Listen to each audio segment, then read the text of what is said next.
NEET biology के human physiology unit से। सो अभी तक 20 क्वेश्चन डिस्कस हो चुका था। ये है पार्ट 3, मतलब और 10 क्वेश्चन इसमें डिस्कस होंगे। मतलब टोटली नीट बायोलॉजी से आपको 30 इंपॉर्टेंट क्वेश्चन जो यहां पे इस सेशन में आपके साथ डिस्कस हो चुका है। और आज हम बात करेंगे पार्ट 3 के बारे में। पहला question, which of the following prevents collapsing of trachea, muscle, diaphragm, ribs, cartilaginous ring. तो which of the following prevents collapsing of trachea, मतलब ट्रैकिया कोलैप्स करने से कौन सा चीज रोकते हैं, मतलब कौन से चीज की वजह से ट्रैकिया में कोलैप्सिंग नहीं हो पाते। Number 1 muscle, number B diaphragm, number C ribs and number D cartilaginous ring. तो 1, 2, 3, 4 the right answer is option D cartilaginous ring. Second question, human physiology part 3 से, which among the following are granulocytes. मतलब क्वेश्चन को अच्छी तरीके से समझ में आ गया है तो बता दीजिए कि ये जो 4 कॉम्बिनेशन है इसमें से कौन से चीज ग्रैन्युलोसाइट्स है। Which among the following are granulocytes. देखिए ऑप्शन ए में क्या है, neutrophil, eosinophil and monocytes. Option B में macrophages, lymphocyte and monocyte. Option C में neutrophil, basophil and eosinophil and option D में बेसोफिल, मोनोसाइट्स एंड मैक्रोफेजेस। आपके अगर अच्छी तरीके से ह्यूमन फिजियोलॉजी का पढ़ाई हो चुका है तो उसके हिसाब से ये बहुत इजी सा सवाल है। You can easily read this question, which among the following are granulocytes. इसमें से कौन सा ग्रैन्युलोसाइट्स है। ज्यादा टाइम बर्बाद ना करके सीधा आंसर पे आते हैं। इसका राइट आंसर है option C, neutrophil, basophil and eosinophil. Option C is the right answer. Question number 3 बहुत इजी एंड आसान सा सवाल है, वो भी नीट बायोलॉजी में आ चुका है। ऐसे ही क्वेश्चन है, night blindness and xerophthalmia are generally condition associated with the deficiency of which vitamin.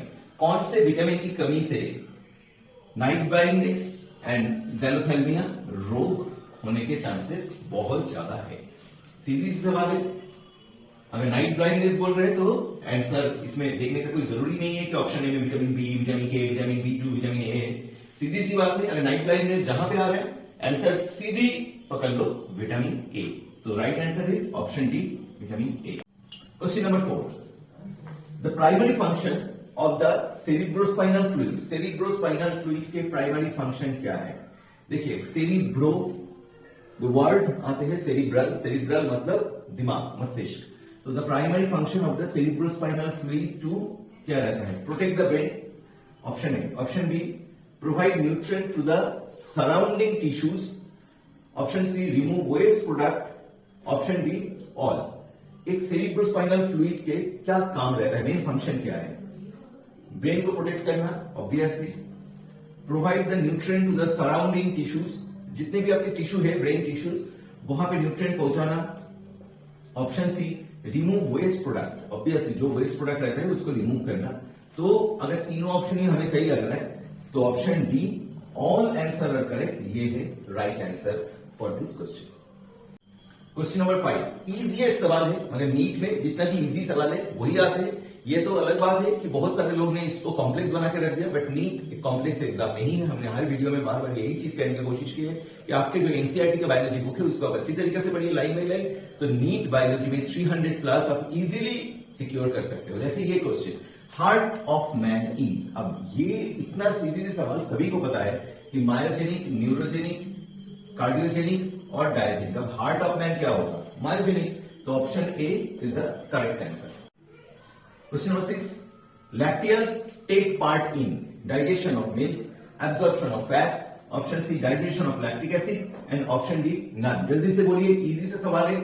lacteals take part in digestion of milk, absorption of fat, digestion of lactic acid, option D none। सही answer है option D, absorption of fat। Number 7, ये भी इसी से सवाल है। Lungs, हमारे जो लंग्स है वो lungs are covered by pericardium, option A. Option B, pleura sac. Option C, pericardium and option D, peristromium. जल्दी से बोलिए कौन सा राइट आंसर आपको लग रहा है। लंग्स आर कवर्ड बाय, अगर ह्यूमन क्वेश्चन नंबर 1 देखिए, नीट बायोलॉजी में अगर आपको देखा जाए तो अगर जैसे यहाँ पे हम लोग पूरा क्वेश्चन के एनालिसिस कर रहे हैं तो आपको एक चीज देखने में मिलेगा कि 65 to 70% क्वेश्चन नीट बायोलॉजी में डायरेक्ट हिट वाले क्वेश्चन आते हैं एग्जाम में। दूसरे काइंड ऑफ के क्वेश्चन रहता है जिसे हम लोग कहते हैं कॉन्सेप्चुअल क्वेश्चन। अब कॉन्सेप्चुअल क्वेश्चन कौन से टाइप के क्वेश्चन रहता है जिसके लिए आपको थोड़ा नॉलेज के एप्लीकेशन को सोचना पड़ेगा।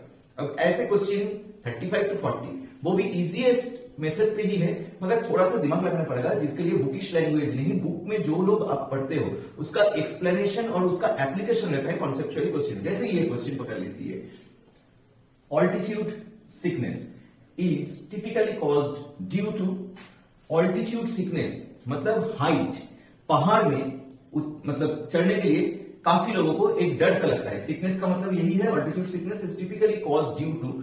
अब ये डर क्यों लगता है? फाइन, पहाड़ में चल रहे हो कि अब गिर ना जाओ, ये एक सवाल रहता है, मगर हमें देखना है कि यहां पे ऑप्शन क्या है। ऑप्शन फर्स्ट है the low partial pressure of oxygen, increased level of carbon dioxide in blood, cold temperature, option D none. देखिए, ऑल्टीट्यूड सिकनेस मेनली जो रहता है, आप जैसे ही ऊपर की तरफ चढ़ाई करते हो तो क्या होगा, ज्यादा अगर आप चल के जाओ कि ज्यादा ऊपर पहुंच जाओ तो वहां पे ऑक्सीजन के लेवल कम होने के लिए आप टायर्डनेस फील करोगे। थोड़ा बहुत चलने के बाद ऑब्वियसली आपके ब्रीदिंग प्रॉब्लम किसी किसी को हो जाते हैं, किसी किसी को मतलब होठ वगैरह सब कुछ ड्राई हो जाते हैं, जो भी अपर रेस्पिरेटरी थिंग्स है उसमें ड्राइनेस रहता है।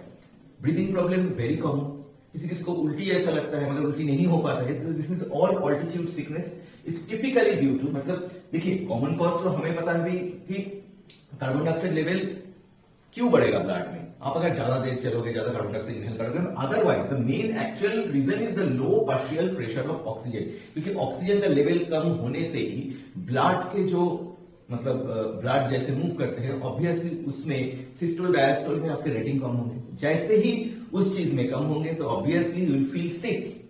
तो एक सिकनेस जैसा रहता है, एक ब्रीदिंग प्रॉब्लम रहता है। ज्यादातर कॉमन प्रॉब्लम है कि ब्रीदिंग प्रॉब्लम फिर आके ऑक्सीजन देने से ठीक हो जाता है। तो option A is the right answer, the low partial pressure of oxygen.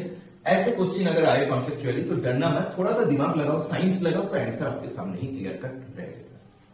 Question number 9, identify the cell whose secretion protect the lining of gastrointestinal tract। हमारे जो गैस्ट्रोइंटेस्टिनल ट्रैक्ट है उसके लाइनिंग को कौन से एंजाइम, मतलब आइडेंटिफाई द सेल, कौन से सेल प्रोटेक्ट करते हैं, whose secretion protect the lining of gastrointestinal tract from various enzyme। अब गैस्ट्रोइंटेस्टिनल ट्रैक्ट है तो काफी सारे एंजाइम का आना जाना है, बाइल है, तो कौन से सेल इस गैस्ट्रोइंटेस्टिनल पूरा ट्रैक्ट को डिफरेंट एंजाइम से बचा के रखता है? Oxytocin cell, dendritic cell, chief cell और गॉबलेट सेल।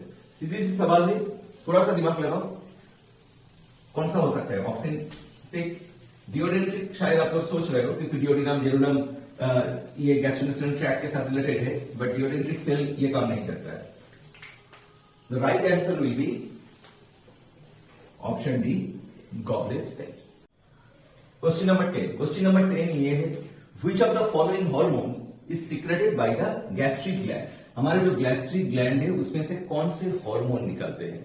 देखिए, ह्यूमन आंसर बताने से पहले, ऑप्शन बताने से पहले एक बात क्लियर करते हैं कि ह्यूमन फिजियोलॉजी के 30 टॉप मोस्ट क्वेश्चन ऑलरेडी हो चुका है इस चैनल में।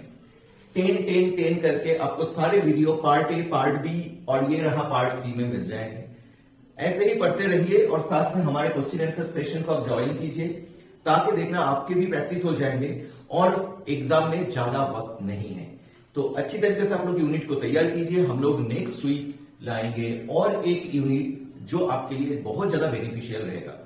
तो जितना भी क्वेश्चन हम लोग यहाँ पे आप लोगों के साथ शेयर किए हैं, आंसर भी दिया है, कुछ कुछ के एक्सप्लेनेशन भी यहाँ पे डिस्कस किया गया है, वो वीडियो आपको कैसा लग रहा है कमेंट बॉक्स से बताना मत भूलना। और जितने भी बच्चे लोगों के पास पैसे नहीं है और जो नीट बायोलॉजी के लिए एस्पिरेंट है और इस बार नीट बायोलॉजी के एग्जाम देने वाली है 2024 में, सारे बच्चों को आप लोग शेयर कीजिए ताकि फ्री में उन लोगों को ऐसा सेशन, ऐसा क्वेश्चन आंसर मिलता रहे। और नीट बायोलॉजी के लिए एक ही बुक, एनसीईआरटी और एनसीईआरटी, और कुछ नहीं। और क्वेश्चन आंसर सेशन को ज्वाइन कीजिए ताकि आपके फायदा होते रहेगा। चलिए, Which of the following hormone is secreted by the gastric gland? इसमें ज्यादा सवाल मतलब ज्यादा समय नहीं लेंगे। ऑप्शन ए है सिक्रेटिन, ऑप्शन बी है काइनिन, ऑप्शन सी है गैस्ट्रिन एंड ऑप्शन डी है न्यूरोक्राइनिन। कौन सी ऑप्शन सीधा बैठ रहा है? देखिए, गैस्ट्रिक ग्लैंड है, तो गैस्ट्रीन हार्मोन सभी को पता है, option C is the right answer. पढ़ते रहिए और दोस्तों में नॉलेज को शेयर करते रहिए।